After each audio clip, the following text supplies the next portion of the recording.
kabili tungkol po sa itong hiwar ng anim ng pananampalataya sa Islam po.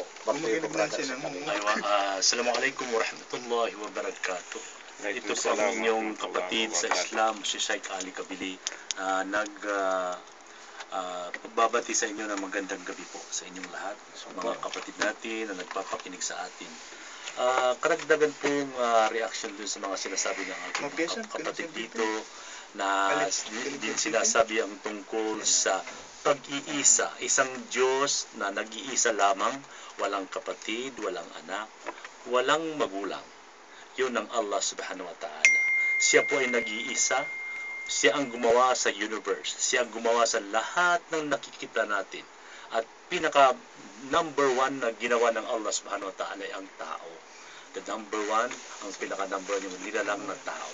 Dahil ang tao, binigyan ng Allah subhanahu wa ta'ala ng magandang pag-iisip, nakakabigay siya ng sarili niyang imagination, inventory, mula ang kanyang utak sa Allah subhanahu wa ta'ala.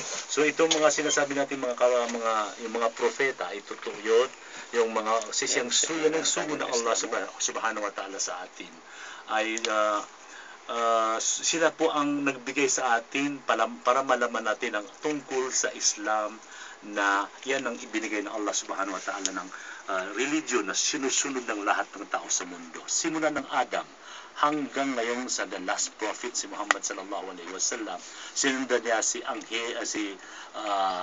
Jesus Christ, yun ang sinabi na Isa sa ating mga Muslim, pero sa mga Kristiyano ay si Jesus Christ. Sa aming mga Muslim, si Jesus Christ po siya po ay isang propetang Muslim. Hindi po siya siya isang sugo ng Allah subhanahu wa ta'ala. Sumunod lang sa kanya si Muhammad sallallahu alaihi wasallam after 700 years ago.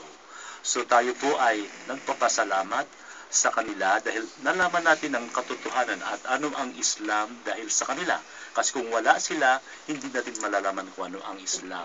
At tinuro ng Allah subhanahu wa ta'ala through Jibril, yung angel Jibril, tapos sinabi niya kay Muhammad sallallahu alaihi wasallam para ituro sa atin ang katotohanan na ito ay Islam, yung pagdadasal, yung paniniwala sa nag-iisa ang Allah, yung pag-ayon sa yung Ramadan, sa pagbibigay ng zakah dun sa yung mga taong may kaya sa buhay na nagbibigay sa zakah dun sa mga taong nangangailangan na talagang kailangan bigyan.